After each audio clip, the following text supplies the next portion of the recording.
Je sens que j'avais besoin de sommeil. Hier, je me suis couché relativement tôt, c'est-à-dire à minuit. Je pouvais pas monter, je devais monter le vlog, mais je me suis dit non, je suis trop fatigué. Là, il est 9h30, c'est beaucoup. À un moment donné, vers 6h du mat, 7h, j'ai ouvert les yeux, je suis sorti comme ça pour voir un peu. Et en fait, j'étais dans le brouillard total. En fait, il y avait un épais, parce que là, je commence à être en altitude. Je le sens, il fait frais. J'étais dans la brume, mais tout est trempé là autour de moi. Et je me suis rendormi. Et là, je me réveille quelques heures plus tard.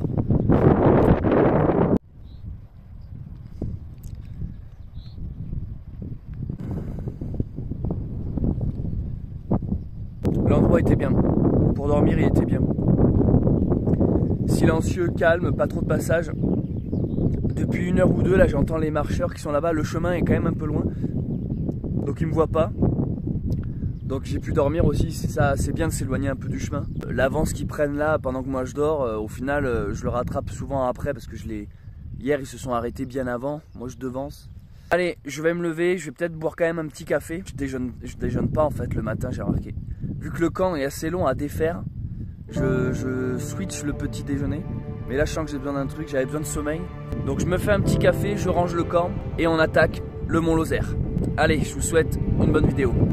En 1878, l'écrivain Robert Louis Stevenson entreprend la traversée des Cévennes avec pour seule compagnie une ânesse. Plusieurs jours de marche dans le sauvage, durant lequel l'auteur tissa des liens avec son animal et surtout écrivit son célèbre roman Voyage avec un âne dans les Cévennes. Et aujourd'hui, c'est à mon tour d'entreprendre cette aventure, en me mettant dans la peau d'un randonneur du 19e siècle, avec le même matériel et dans les mêmes conditions. Je serai donc accompagné également d'un âne pour découvrir le chemin de Stevenson.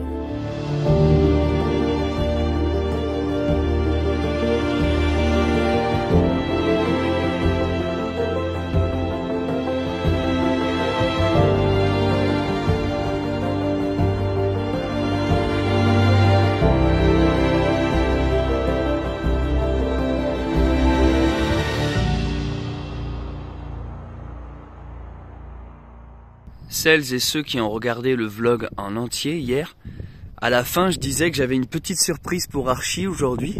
Voici ce que c'est.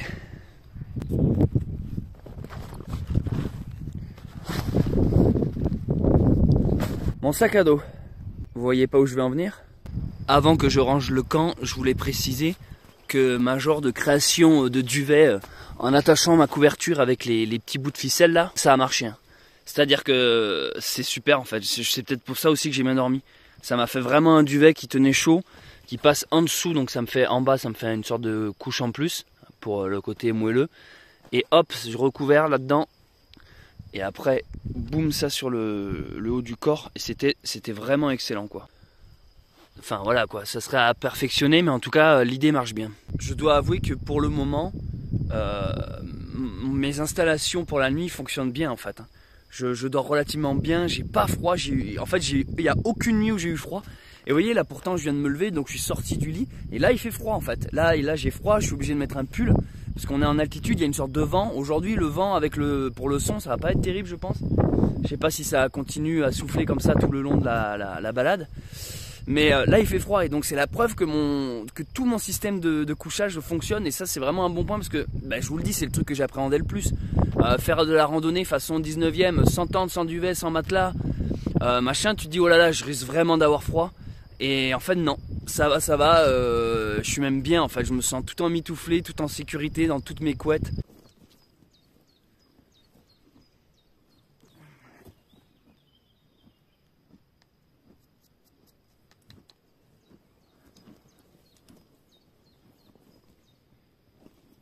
Allez Archie. Ah bah c'est caca là-dessous. C'est là, Archie. Ouais, Archie. Wow. Archie. Je suis en train de faire les sacs et je calcule que j'ai jamais montré vraiment ce que je mangeais, ce que je portais avec moi en nourriture. Donc je vais le faire. Donc là, c'est mon alimentation quasiment quotidienne, midi et soir et le matin aussi. Quand je pars en rando, faire des treks de plusieurs jours, plusieurs semaines, C'est une alimentation, vous allez voir, qui est légère, qui est complète, qui m'apporte tout ce dont j'ai besoin, qui m'apporte de l'énergie, des vitamines et que j'agrémente de temps en temps d'autres choses que je peux acheter ici et là de produits frais. Je mange quasiment que ça. Déjà pour commencer, je suis un mangeur de pain. Donc j'ai toujours du pain de mie avec moi en tranche. Pour moi, un repas sans pain, c'est pas un repas. Mais en fait, ce que j'ai, ça c'est simplement si je trouve pas de pain. Parce que ça se conserve longtemps, c'est ça l'avantage. En gros, le pain va pas durcir et ce genre de truc. Je sais qu'avec moi, j'ai toujours ça quelque part qui fait que même si t'as rien d'autre, le soir t'es content de manger une tranche de ça. En plus, ça s'aplatit dans le sac, ça prend pas trop de place. Mais dès l'instant que je peux, en boulangerie ou dans une épicerie, je prends du pain frais. Ensuite, qui dit pain, dès l'instant que j'ai l'occasion, je prends un fromage frais. Du pâté, enfin du pâté ou voilà un truc pâté ou jambon, il y a toujours une source de protéines un peu type viande. Ça et ça c'est des facteurs qui des fois ne sont plus là, des fois je les ai pas ceux-là. J'essaie toujours d'avoir fruits et légumes, alors là en l'occurrence en ce moment c'est tomates, mais l'autre jour j'avais des radis. Ici j'ai des carottes, alors c'est aussi bien pour moi que pour Archie. En fruits, généralement là j'ai un kiwi mais j'ai aussi pommes et bananes, je varie. En fait à chaque fois il y a toujours une alternative. Si j'ai pas de produits frais, si je passe pas dans des épiceries et que pendant plusieurs jours je suis en pleine nature, parce que moi c'est ça, mon but c'est quand même d'être en autonomie. J'ai des abricots séchés. Voilà, d'ailleurs je vais en manger un. On va dire c'est mon dessert. Mon repas principal, alors ça je sais qu'il y en a plein qui ne me croient pas, sur Saint-Jacques tout ça. Je vous dis souvent, ouais, je mange mes cacahuètes, je mange mes noisettes. C'est pas des conneries. Ça, c'est mon repas principal. Je mange quasiment ça tout le temps. C'est des mélanges de noix, d'amandes, noisettes, cacahuètes. C'est pas des trucs apéritifs, c'est pas salé. Il y a plein de types de noix, il y a même des bananes séchées, il y a du raisin sec, des baies de goji, des graines de courge. Enfin bref, c'est un mélange complet. Il descend assez vite. Donc dès l'instant que dans un magasin en vrac, j'en retrouve, ou alors qu'ils font des mélanges boost, tonique, tout ça, je rachète. Ça c'est mon repas principal, vraiment. Ça c'est toute la partie sucrée, des cafés, des thés, des infusions, des petits gâteaux, des barres céréales si j'ai besoin d'énergie, là, ce genre de barres là. On va dire petit déj et en même temps chaud quoi. Thé, infusion, café, sucre, j'ai des sucres en dosette. Ça c'est ma poubelle en fait. J'ai toujours une poubelle qui se zip. Et dès l'instant que je passe dans un village où il y a une poubelle, je vide et je garde ce truc là. Et ça, c'est mon eau. Je vous ai pas plus parlé que ça de cette gourde. C'est une gourde artisanale faite en cuir intégralement à la main avec donc des sangles pour l'attacher. Devant c'est la corne d'un cerf que j'ai trouvé dans les bois en marchant, que j'ai attaché devant. Le bouchon c'est du liège, il n'y a aucun pas de vis, rien. Voilà, ça c'est par le... En fait il sort difficilement. Il n'y a aucun système de clips. La bouteille d'ailleurs c'est du verre. C'est tout du verre tout ça. C'est du verre recouvert de cuir. Tout ce qui est en verre c'est extrêmement lourd même quand c'est vide. Je peux la porter de deux manières. Soit en bandoulière comme je fais la plupart du temps. Soit tu peux l'attacher directement à la ceinture. Ça je l'avais acheté en Bretagne à un artisan. Il y a assez longtemps. Un énorme avantage que je découvre sur cette rando. Qu'en fait mon eau, étonnamment, est toujours fraîche. C'est-à-dire je peux laisser cette bouteille en plein soleil, vraiment en plein soleil d'été. L'eau à l'intérieur sera fraîche tel un thermos. La seule différence c'est que c'est des matériaux plus anciens, c'est pas des matériaux modernes style aluminium. Donc c'est lourd, c'est tout. Par contre ça a le même effet que les thermos. Le verre garde la fraîcheur et le verre recouvert de cuir qui est donc dans l'obscurité, dans le noir, garde doublement la fraîcheur. Elle a une contenance d'environ 1 litre. Elle ne fait pas vraiment, mais voilà, c'est à peu près 1 litre. Évidemment, elle est lourde même quand elle est vide, mais elle est tellement stylée. Voilà, vous avez, ça c'est mon repas. C'est ce que je mange tout le temps. C'est juste ça. J'ai pas de casserole, pas de marmite, pas de poêle et une cuillère. Alors en vrai j'avais une cuillère en bois parce que j'aime pas trop ces cuillères là, mais assez pété, donc il faut que je m'en sculpte une nouvelle. Ah oui, et du coup j'ai aussi un couteau suisse donc que j'ai attaché à ma ceinture.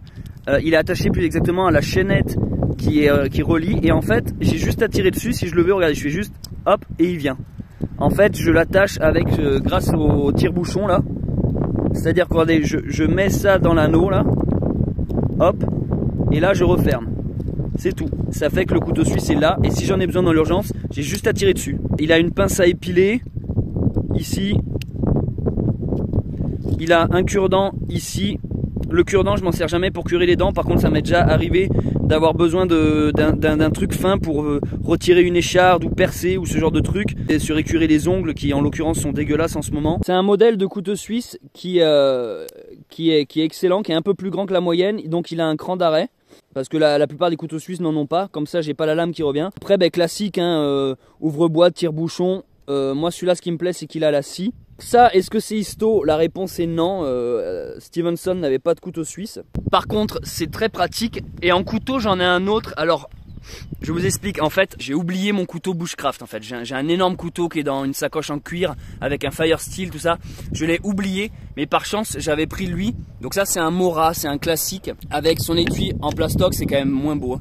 J'ai mis de la ficelle pour essayer de me convaincre que c'était 18e, 19e. Par contre lui il est fiable, c'est-à-dire que lui tu coupes tout ce que tu veux. Les couteaux, étonnamment, je suis pas histo et ce qui me fout les boules, c'est que ben, j'avais précisément un couteau pour être histo que j'ai simplement oublié, voilà. Donc je suis toujours en train de plier le camp et vous voyez, on voit le chemin là-bas, il y a des marcheurs. Et oui, aujourd'hui je vais faire une surprise à Archie. Je pense que vous me voyez venir. Je vais porter toutes, et je dis bien toutes, mes affaires. C'est-à-dire que je vais alléger le poids d'Archie.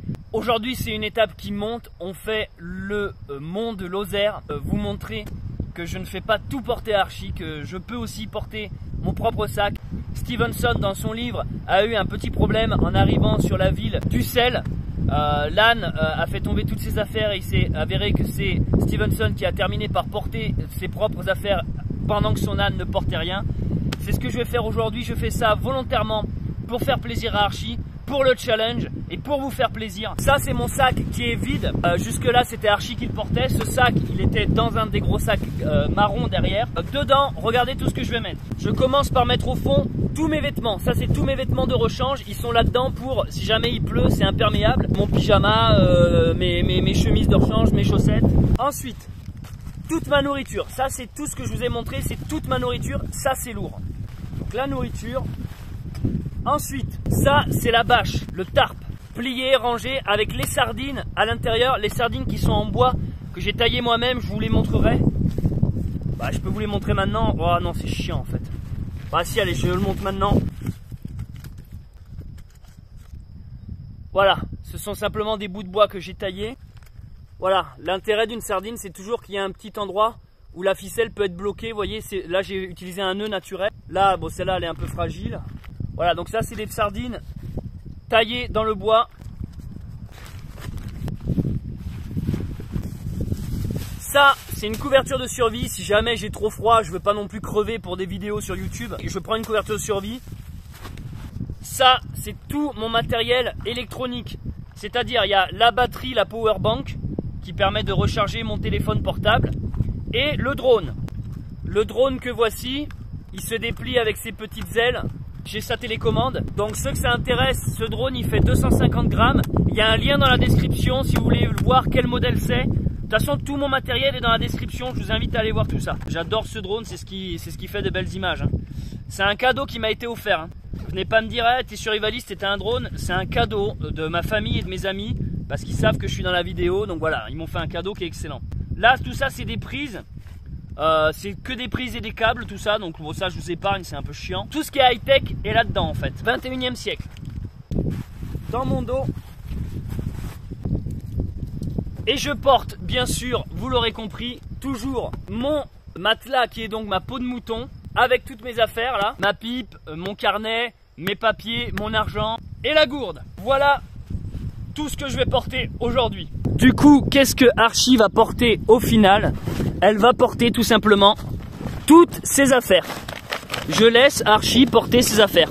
Ça c'est ses graines, ses piquets, sa trousse de soins pour la nettoyer, tout ce qui est clôture électrique, son eau. Voilà, son eau qui est ici, ça il faut que je rééquilibre encore. Mais voilà ce que Archie va porter. Je pense que ça va faciliter la journée d'Archie. Je suis désolé, il y a du vent. Et comme ça, ça lui fait une journée un peu plus tranquille, on va dire.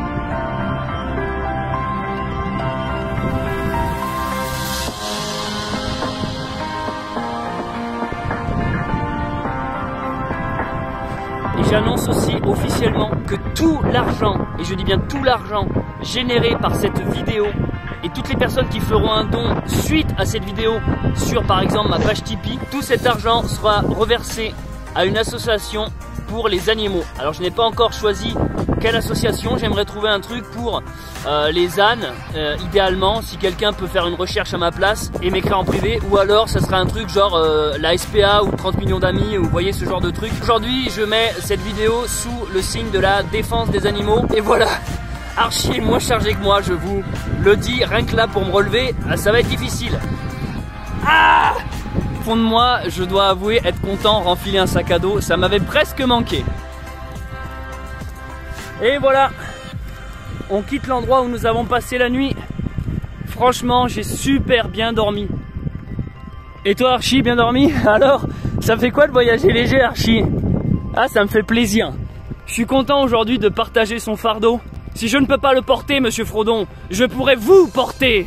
Allez, c'est parti. Wouh! Je fais ça pour Archie. Des fois je me demande si je suis pas un peu starbe, un peu fou. Quand on me dit Céleste est fou, j'adore ce truc. Porte toutes mes affaires. Archie porte toutes les siennes. Si, le seul truc qu'Archie porte qui m'appartient, c'est la lanterne qui s'est brisée hier là. Ça, c'était un peu galère dans mon sac. Non pas que c'est lourd, hein. C'est un objet un peu volumineux à la con. En plus, quand par hasard je fais ça sur l'étape qui grimpe le plus, tout l'argent que cette vidéo va me générer, bon, je vous rassure, généralement je gagne pas des grandes sommes encore avec YouTube et mes vidéos.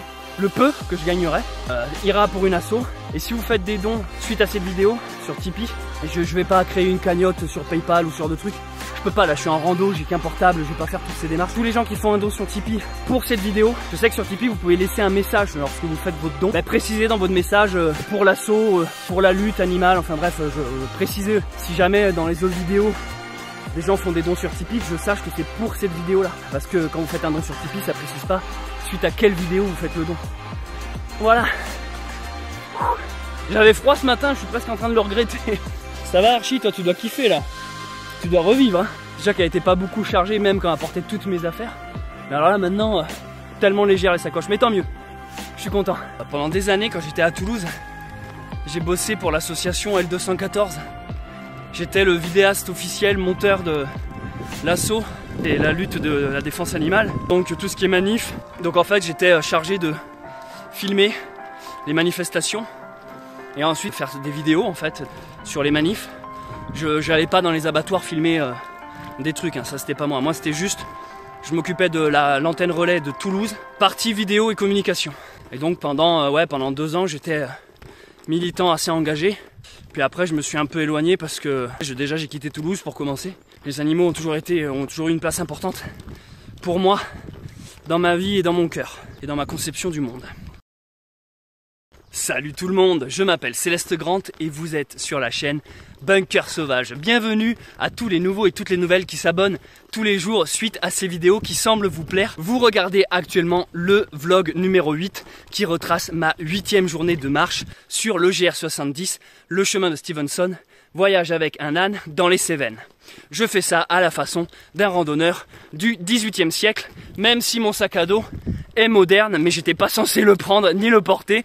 C'est une idée qui m'est apparue hier. Je me suis dit, vas-y demain j'aide Archie à porter son sac. Heureusement que j'avais pris ce sac. Alors pourquoi j'ai un sac à dos? C'est tout simplement parce que je ne sais pas ce que je vais faire après la fin de cette rando de Stevenson. C'est-à-dire qu'à la fin là, Nicolas, la personne qui m'a prêté l'âne, va venir récupérer Archie. Et moi, je sais pas ce que je vais faire. Soit je continue à marcher, soit je repars en rando, soit je rentre au Puy-en-Velay. Puis je sais pas, en fait, je me suis laissé le champ libre. Et du coup, dans le doute, il me fallait un sac à dos, pour que je puisse reprendre toutes mes affaires tout simplement. Voilà pourquoi j'avais un sac à dos et voilà pourquoi Archie le portait. Mais je vous rassure, le sac à dos vide, enfin c'est vraiment un sac tout léger. Peut-être qu'arrivé au bout du chemin à Saint-Jean-de-Gare, là où Stevenson a terminé son roman, peut-être je continuerai à pied. En fait je sais pas du tout, je me suis laissé toute possibilité. Donc pour ça j'avais besoin d'un sac pour pouvoir porter mes affaires, parce que j'aurai plus d'âne, ça sera moi le mulet après.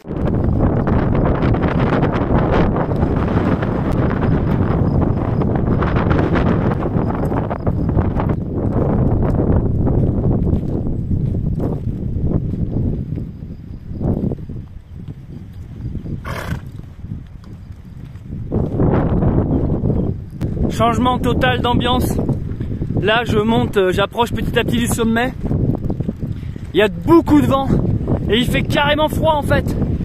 Il fait carrément froid, c'est ouf. Wouh!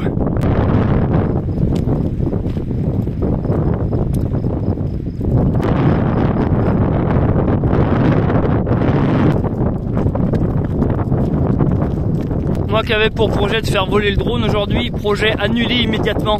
Il y a trop de vent, si je lance le drone, il retourne au puits en volet. Il n'y aura pas beaucoup de plans aériens aujourd'hui, mais c'est comme le sel dans les aliments, faut pas trop en abuser du drone. Même le son de cette vidéo, ça va être quelque chose je pense. Au fait, pour votre culture générale, le genêt, c'est avec ça qu'on fait les balais. Vous savez, le balai de sorcière, vous pouvez suspendre ça dessus votre lit. Pour les hommes en problème d'érection, un balai de sorcière, ou pour les femmes en manque de fécondité. Aussi, devant la porte de votre maison, ça éloigne les mauvais esprits. Ah, je vous ai dit, ambiance 19e les amis, ambiance 19e. C'est le genêt, vous pouvez aller en couper. Vous prenez du noisetier, un manche en noisetier. Vous voyez, vous prenez ça là. Vous mettez de la ficelle et vous avez votre balai. Et vous pouvez balayer hein, aussi. Accessoirement, ça sert à ça un balai, pas juste à faire l'amour. Vous voyez, quand je marche, la corde. Alors moi, ce que j'ai mis au bout, j'ai mis un bout de bois. Comme ça, je peux tenir archi comme ça. Vous voyez, le bois en fait me fait moins mal que la corde me filait des grosses ampoules. Viens Archie. Mais il y a quelqu'un qui m'a dit dans les commentaires, oui Céleste, tu devrais, si tu en as marre de tenir la corde, l'attacher à ta ceinture ou genre l'attacher à ton sac ou ce genre de truc. Surtout pas les amis, ne faites surtout pas ça. Jamais. Ça peut être mortel, je n'exagère pas. En réalité, si l'âne s'emballe pour X raisons, s'il prend peur parce qu'il y a un chien qui aboie ou si, par exemple une mobilette ou un truc, si l'âne part au galop, il peut tracter 300 kg. Hein. Il vous arrache le bras. D'ailleurs, faut jamais tenir la corde comme ça, enroulée autour de la main, vous voyez.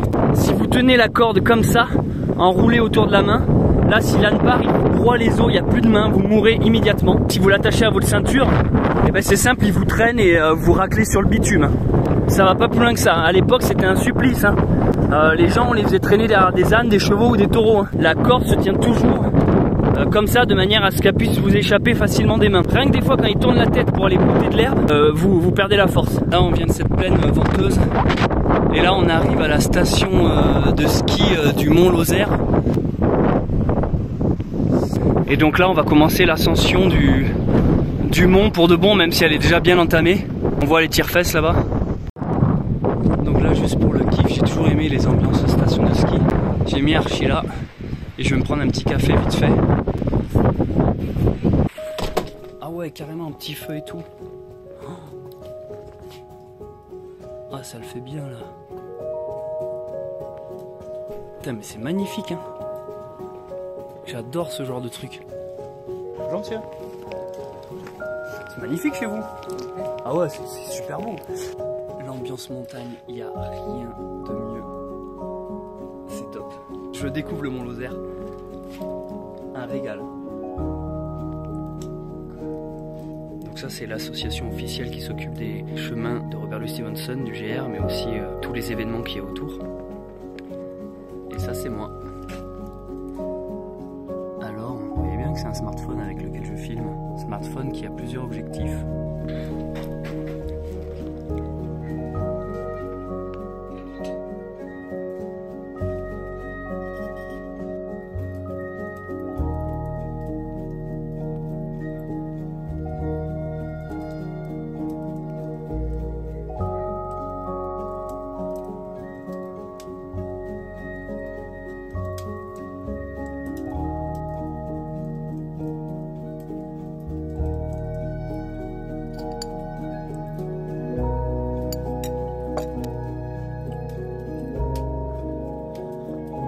C'est exactement l'image que je me fais d'un buron ou d'un chalet en haute montagne. La personne est très accueillante ici.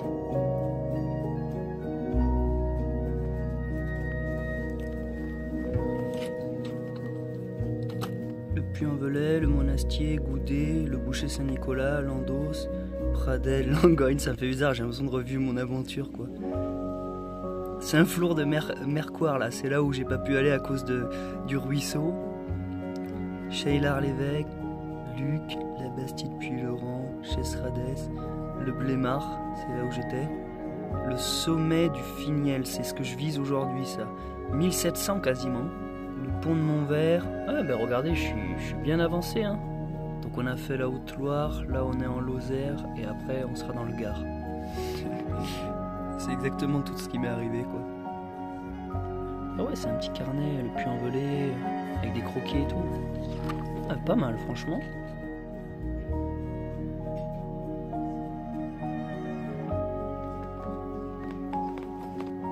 Mamoun.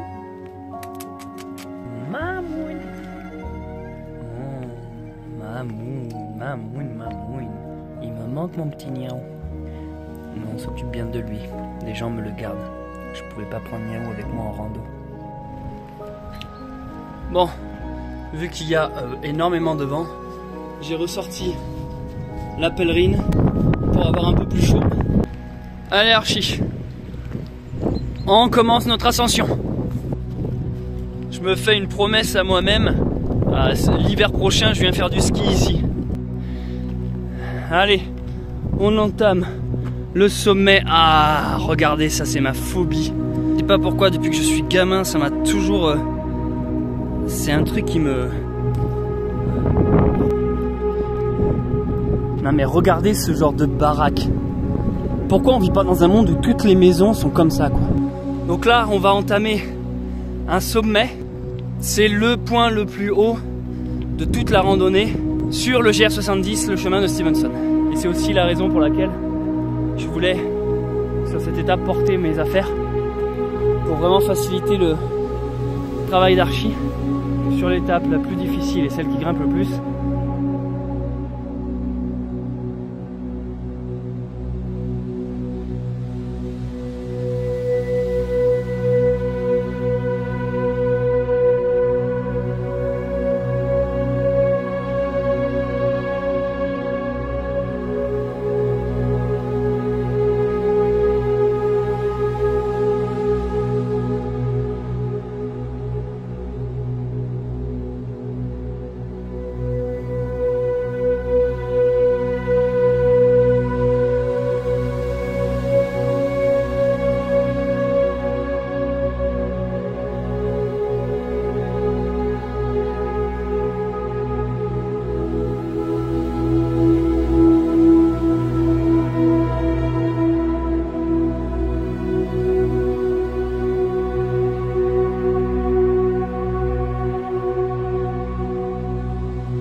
Nous sommes donc en train de redescendre de l'autre côté du versant du Mont Lozère. C'était magnifique, beaucoup de vent là-haut, c'est pour ça que j'ai mis les écouteurs là pour le son.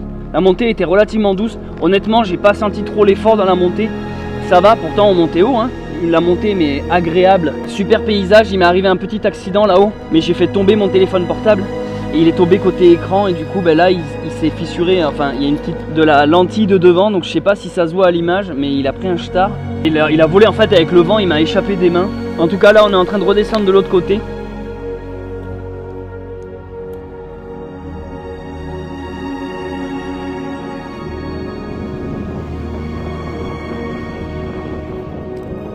Et nous voici repartis, une pause bien méritée pour Archie et moi-même. On s'est restauré, on a bu. J'ai pu avancer un peu sur le montage de la journée, donc ça fait plaisir quand j'ai des moments de pause comme ça, où je peux un peu avancer sur la vidéo, sur le vlog que vous regardez. Comme ça, le soir, ça veut dire que je pourrais me coucher un peu plus tôt. Je pense qu'il faut voir un peu mes vidéos rando avec un vlog par jour comme une sorte de performance finalement, comme une sorte de challenge. Voir un truc un peu concept artistique, vous voyez. Ce que je veux dire, c'est que c'est une question qui m'a été posée ça dans les commentaires. On m'a dit, mais pourquoi au final tu te sens obligé de sortir un vlog par jour? Je veux dire, tu peux très bien rentrer chez toi et sortir les vidéos après, même en sortir plusieurs, tu vois. Mais non, je crois que ça fait partie du truc. Ça fait partie de l'aventure, de parler avec vous, de partager en temps réel mes péripéties. Parce qu'au final, c'est ce qui rend, je pense, le truc vivant. C'est ce qui rend l'aventure vivante, immersive. Je veux dire, ce qu'on gardera de tout ça, la trace, c'est pas juste la rando elle-même. On va pas se dire, ah oui, Céleste a fait Stevenson. Il y en a plein des randonneurs qui font Stevenson et il y en a plein aussi qui mettent ça sur YouTube. Mais il y en a quasiment très peu, voire aucun, qui font comme je le fais. Je parle pas en tenue 19e siècle. Je parle en faisant du quasi direct en fait. Je pense que c'est une performance tant sur le plan randonneur qu'aussi sur le plan vidéaste en fait, sur le plan artistique. Je crois que c'est ce qui donne la particularité à ces vidéos. C'est ce qui en fait la beauté. Presque si vous les regardez sans suivre l'aventure en temps réel, imagine dans quelques mois, elles seront toujours aussi bien, elles auront toujours la même valeur et les mêmes messages. Mais ça rajoute quelque chose en plus de savoir qu'elles sont construites en temps réel. J'ai toujours aimé cette interaction, cette interactivité avec le spectateur. J'ai fait l'école des Beaux-Arts à Toulouse et j'en ai fait tout mon mémoire de 5e année. C'était autour de ça, de l'interactivité. Moi j'étais donc dans la photo, vidéo et dans la performance. La performance c'est une sorte de théâtre vivant quoi. Le thème de mon mémoire c'était, donc il y a toujours eu les relations hommes-femmes, ça a toujours été en fond. Mais il y avait aussi l'interactivité entre l'œuvre et le créateur. Comme disait Marcel Duchamp, c'est le spectateur qui fait l'œuvre. En effet je pense que s'il n'y avait pas de regardeur comme il disait, il n'y aurait pas d'œuvre. Tu peux créer quelque chose, si ça reste chez toi, ce quelque chose n'existe pas. C'est par le public que les choses existent, par les regards où chacun y va de son interprétation, de sa sensibilité. Des personnes vont trouver ça joli, d'autres moins. Je me suis toujours dit comment réduire un maximum le différé. Comment, si vous voulez, quand je faisais des vidéos, avant de faire des vlogs, je faisais de la fiction, j'écrivais des courts-métrages, des scénarios, je voulais faire du film. Ça me frustrait toujours de... Tu passes des mois à écrire un scénario, tu passes encore des mois à le tourner, encore plus de mois à le monter. Et finalement, une fois que tu le sors, c'est un produit fini, mais il n'y a aucun échange. Je veux dire, voilà, ton produit est là, il existe, tu le montres dans des cinémas, des festivals ou sur YouTube. Et la suite, c'est quoi? Alors que je crois que ce que j'apprécie et ce qui m'a toujours fasciné, et ça depuis tout petit, c'est l'interactivité. Lorsque le 4e mur est brisé entre l'artiste et le spectateur. C'est la raison pour laquelle, lorsque j'étais môme, mes bouquins préférés, c'était les livres dont vous êtes le héros. D'ailleurs, c'est toujours mes bouquins préférés. Tu as d'une certaine manière l'auteur qui s'adresse directement au spectateur. Vous voyez, un peu comme dans ce film, L'Histoire sans fin. Tu as le bouquin qui s'adresse à Bastien et c'est lui, le héros. Il écrit l'histoire en temps réel et tu peux interagir dessus. Et je crois que c'est exactement ce que j'ai toujours voulu chercher à reproduire avec mes vidéos et avec ces vlogs rando. Je vous amène avec moi dans ma poche, je vous tiens dans la main et je peux vous montrer ce que je trouve beau, je peux vous montrer certains aspects du monde, une certaine vision des choses et je crois que c'est ça que j'apprécie le plus. Ouais, c'est ça en fait que j'apprécie le plus. J'ai l'impression qu'avec Archie, on a fini par trouver notre rythme de croisière. On avance beaucoup plus que les premiers jours. Archie s'est vraiment habitué à moi. Je veux dire, elle me suit, elle est fidèle, elle m'écoute tout le temps. J'ai jamais besoin d'hausser le ton. Regardez ces images magnifiques quoi. T'es belle Archie. Vraiment, on est cul et chemise. Copain comme cochon. Hein? Copain comme cochon, copain comme Anne. On arrive sur le village de Finiel. Je ne m'y arrêterai pas. Je sais pas, tout dépend si j'ai un coup de cœur, s'il y a un énorme super endroit pour le bivouac. Honnêtement, quand je vois les paysages que la France regorge, on se croirait dans le Rohirrim du Seigneur des Anneaux, dans le Rouen. Je parle pas de la ville dans le nord, hein, Rouen. Je parle de la ville fantastique, épique dans le Seigneur des Anneaux. Qu'est-ce qu'on se fait chier à aller visiter des pays étrangers alors que regardez, on a les plus belles terres du monde ici. Je suis très content, avec mes vidéos, de mettre en avant le patrimoine français. De plaines en forêt, de vallons en collines, du printemps qui va naître à tes mortes saisons. De ce que j'ai vécu à ce que j'imagine, je n'en finirai pas d'écrire ta chanson. Village en vue, Archie. Ma France. Ah bah tiens, qui voilà, serait pas ça Archie? Ouh, au galop, Archie. Déjeuner de Bretagne, aux bruyères d'Ardèche. Quelque chose dans l'air a cette transparence et ce goût du bonheur qui rend ma lèvre sèche. La France, cette ère de liberté au-delà des frontières, aux peuples étrangers qui donnaient le vertige et dont vous usurpez aujourd'hui le prestige. Elle répond toujours du nom de Robespierre. Ma France, celle du vieil Hugo tournant de son exil. You come from England? Des enfants de 5 Not ans Scottish. travaillant dans les mines. So you walk since when? Celle 1 qui week? construisit de ses mains vos usines. Always you Celle sleep dont le outside? cimetière a dit Me too. pour la I fusille. prefer sleep under the stars. France, Yeah. Ma vie en ce moment, c'est un peu Zelda Breath of the Wild. le monde, Il y a un côté monde ouvert, exploration, verdure, Anne, les lèvres des luards, voyage, vol des le grand air, la traversée des montagnes, des lacs, des rivières. Je vous invite les amis, si vous aimez les jeux vidéo, à ne pas vivre votre évasion à travers un écran, mais bien à la vivre physiquement. Comme moi, donnez-vous les moyens, devenez le Zelda de votre vie, devenez le Link, devenez le souffle du sauvage, Breath of the Wild. Celle qui paie toujours vos crimes, vos erreurs, en remplissant l'histoire de ces fosses communes que je chante à jamais, celle des travailleurs. Ma France, celle qui ne possède en or que ses nuits blanches. Pont de Montvert en vue. Pour la lutte obstinée Bien joué, par ces Archie. temps quotidiens. Magnifique. Waouh. Du journal que l'on vend le matin d'un dimanche à l'affiche qu'on colle au mur du lendemain. Ma France, qu'elle monte des mines, descende des collines, celle qui chante en moi la belle la rebelle. Arrivé au petit village de Pont de Montvert, l'arrivée est magnifique. Honnêtement, Pont de Montvert, gros coup de cœur. Tout le chemin là-haut là, mais super beau. Ah, on va pouvoir se boire une bonne petite bière. Traversée du Rieux-Malais. Et on s'enfonce dans le village qui pour l'instant est magnifique. Alors ici nous avons un joli pont que nous allons traverser car c'est la suite de l'aventure. Mais je crois que je vais d'abord aller boire une bière avec Archie. Prochaine étape, Florac. Ah ouais, 28 quand même, non je devrais le faire quand même en 2 étapes. On va se prendre une pause bien méritée. On traverse le pont. Et Archie.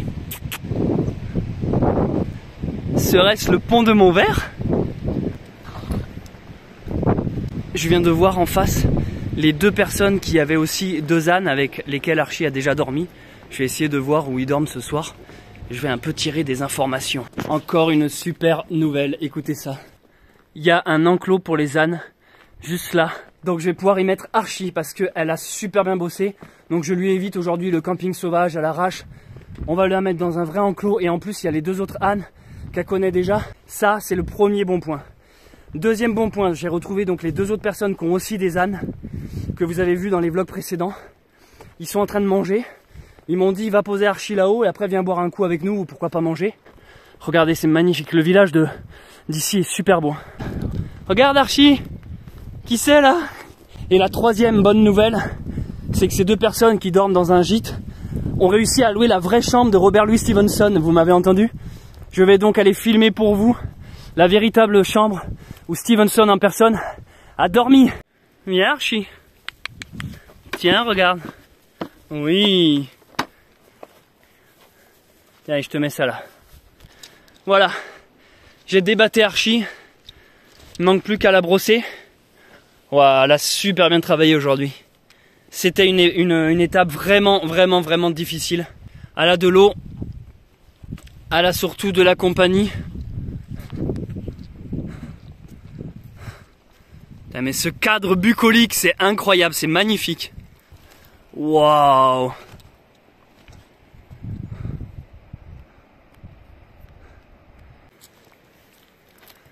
Alors Archie, content?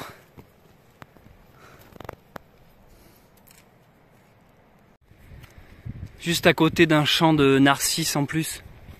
Mais wow. Cette journée est épique et l'arrivée est fantastique. Bon ben Archie, je te laisse. T'es en bonne compagnie. Moi je vais boire une bière. Vraiment la journée d'aujourd'hui elle était très physique. Hein. En fait on a fait une très longue distance et aussi on a monté beaucoup, redescendu. Waouh, c'était prenant. Là le repos est bien mérité. On va aller se boire une petite bière. Et c'est rassurant de savoir qu'Archie est en sécurité, va passer une bonne soirée, à boire, à manger. Et moi je sais pas encore où je vais dormir, on verra ça, mais en tout cas l'essentiel c'est qu'Archie soit en toute sécurité. Je redescends au village pour aller boire une bière. Regardez-moi ce dernier rayon de soleil qui passe à travers la montagne et va taper le clocher de l'église. Magnifique. Allez bref, une bière maintenant. Plus de temps de faire de la poésie. On veut juste boire une bière. Voilà, donc vous voyez, ici là, cet hôtel, la chambre de Stevenson, c'est celle-là là-haut là. Pas celle-là, hein. Ni celle-là. Celle-ci. Avec un peu de chance, on va pouvoir aller la visiter. Les 2 amis qui ont aussi des ânes sont en train de manger à l'auberge des Cévennes. Moi, je suis de nouveau sur le pont. Et là, je viens d'avoir une idée saugrenue. Envie de faire un plouf. Envie de faire un plouf pour me laver. Mais l'appel de la bière est plus puissant.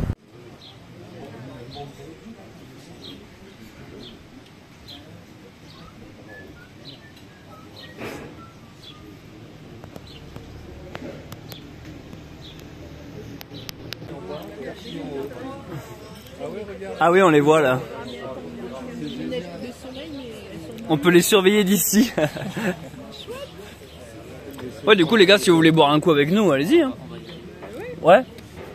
Je sens que t'as envie, toi. J'ai verveine ou de l'altilleul. Un tilleul et un café. Ouais. Ah, c'est chouette qu'on les voit d'ici. Allez, ça donne rien en photo.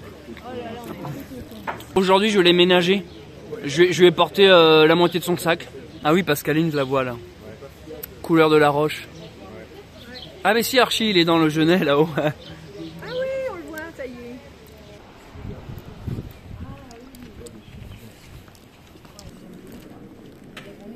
Ah si, c'est écrit là.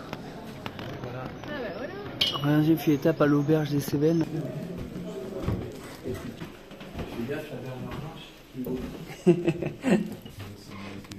Merci. Il aurait dormi là. Exceptionnel. C'est vrai que c'est tout petit, hein. Mais au moins ça fait authentique, hein. Ouais. Petit portrait. Le bâtiment, il fait coin et recoin, là, c'est marrant. Petit bureau. Qui part. Eh ouais. Ah oui, bah oui, le GR est en face du coup. Avec la petite citation, je ne voyage pas pour aller quelque part, je voyage pour le plaisir du voyage. Bon bah nickel. C'est super gentil, merci. Les amis, j'ai super bien mangé, j'ai bien bu et j'ai rencontré 2 amis qui ont aussi 2 ânes. Nos 3 ânes sont ensemble là-haut dans leur enclos. Depuis l'espace où nous buvions la bière, nous pouvons les surveiller. Jolie petite bagnole Bah putain, une Peugeot 204, une tuerie en fait. Je viens de vous filmer la véritable chambre de Stevenson. Trouvez-moi un youtubeur aussi investi que moi. J'arrive, on me propose de visiter la chambre de Stevenson. Alors que j'ai fait aucun appel, j'ai rien réservé. Ça s'appelle les synchronicités. C'est garder la foi, garder le sourire, être dans la bonne humeur et toutes les portes du monde s'ouvrent devant vous. Maintenant, qu'est-ce que je suis en train de faire? Je cherche un endroit plat. Parce que ici, nous sommes dans un village escarpé. Et tout est en pente. Donc je cherche un endroit, oui c'est ça, un peu plat. Où je pourrais poser mon tarp et dormir sur du plat. Compagnon de fortune, ami visionneur de cette épopée fantastique. Je viens d'avoir une idée où je peux passer ma nuitée. Ici, dans le village de Pont-de-Montvert, il s'avère qu'il y a non seulement une église catholique, mais nous avons également un temple protestant. Et oui, nous sommes dans une région protestante. Eh bien, je vais aller dormir près du temple. Bon, je voulais vivre l'aventure, je voulais écrire à ma manière une nouvelle histoire, un nouveau roman, et je crois que là, je suis totalement servi. Je viens de monter de cette ruelle parce qu'on m'a dit que, à côté de l'église protestante, il y avait un terrain plat. En arrivant devant le temple, la porte était fermée. Je me suis dit, bon, bah, c'est pas grave. De toute manière, tout le terrain est plat. Et là, déjà, je trouvais ça vraiment excellent. Je me suis dit, cool, je vais pouvoir m'installer là. Et puis, regarder la vue. Vue sur la pleine lune ce soir. Et donc, j'étais en train de chercher un endroit où m'installer. En me disant, bah là, c'est vraiment parfait. Et puis là, j'ai vu cette porte. Alors, je me suis dit, bon, bah, je vais tester, voir si elle est ouverte.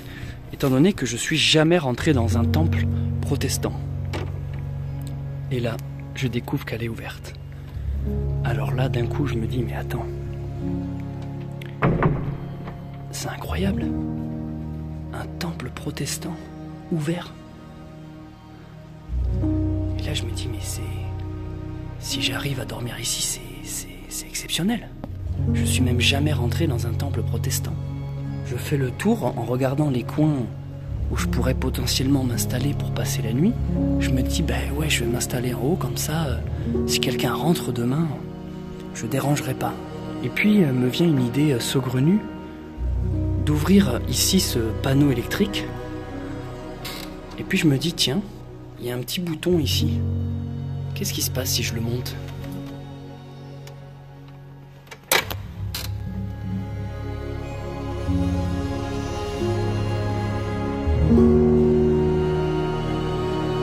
Voici un temple protestant. Pour moi tout seul.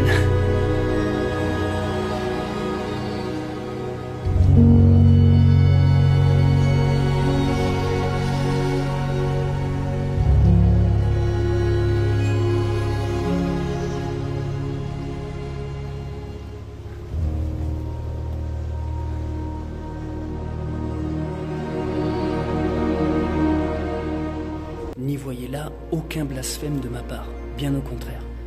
Beaucoup de respect et d'admiration pour ce genre d'édifice et ses croyances. C'est la première fois que je rentre dans un temple protestant et la première chose qui me saute aux yeux, c'est le côté sobre du bâtiment. Aucune fioriture, aucune décoration, de la pierre et du bois, simple. Pas de vitraux, pas de représentation, pas de visuel, pas d'illustration. L'iconographie est non présente. On est sur des symboles très simples.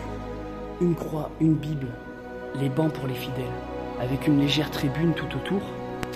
Stevenson, qui lui était protestant, qui du moins avait une éducation protestante, venait d'une certaine manière à la rencontre du chrétien catholique. Dans son roman, il rencontre des catholiques et ils partagent leurs différentes visions ou concepts de la religion. Et ce qui m'arrive ce soir, c'est la même chose, mais en inversé. Moi qui ai eu une éducation chrétienne catholique, je découvre justement le protestantisme et ce que ça représente. Et ça me touche beaucoup de voir que finalement, en me mettant dans les pas de Robert Louis Stevenson, en essayant de faire la randonnée dans le même état d'esprit que lui, finalement je traverse les mêmes épreuves, les mêmes rencontres, et je trouve ça merveilleux en réalité. je vais immédiatement l'éteindre et aller me faire tout petit pour aller m'installer pour la nuit. Je vais donc m'installer en haut des tribunes. Je ne vais pas monter de tente ni de tarpe, vous vous en doutez. Je vais directement mettre la peau de mouton sur le sol, une couverture et fin de l'histoire. Comme ça, demain, je pourrai déguerpir aux premières heures. C'est incroyable parce que j'en reviens à ce que je vous disais dans mes vlogs précédents. La magie du monde, la magie des journées. Lorsque je vis ce genre d'aventure, ça ne s'arrête jamais. Comment retourner dans votre quotidien après ça? Comment retourner dans votre quotidien après ça? Expliquez-moi. Tu te lèves le matin dans la nature, tu dors sous les étoiles, dehors c'est la pleine lune, tu marches avec un âne, chaque soir tu ne sais pas où tu vas dormir, tu traverses des villages, tu termines dans une église protestante. C'est tout simplement la plus belle aventure que je suis en train de vivre. En me levant le matin, je n'aurais jamais imaginé dormir dans un temple protestant le soir. Bref, ce que j'essaie de vous dire, c'est que je suis ému par tant de possibilités et par tant d'opportunités qui s'ouvrent devant moi. Et voilà quoi, je savais pas où dormir, et finalement j'ai la plus belle des maisons, la maison de Dieu. J'ai rencontré d'autres randonneurs ce soir, ils dorment au camping municipal avec des tentes et des douches communes et des toilettes communes. D'autres dorment dans des hôtels ou dans des gîtes, hors de prix. Certes, il y en a qui dorment dans la chambre de Stevenson, mais regardez où je dors, moi. Si dans ma communauté, il y a des personnes protestantes, merci de m'indiquer un peu vos us et coutumes auxquels je ne suis point familier. Je serais curieux d'en apprendre un peu plus. Sur ces mots, les amis, je vous laisse. Je vous souhaite une bonne nuit. Et je suis ce soir l'homme le plus heureux du monde. Bonne nuit.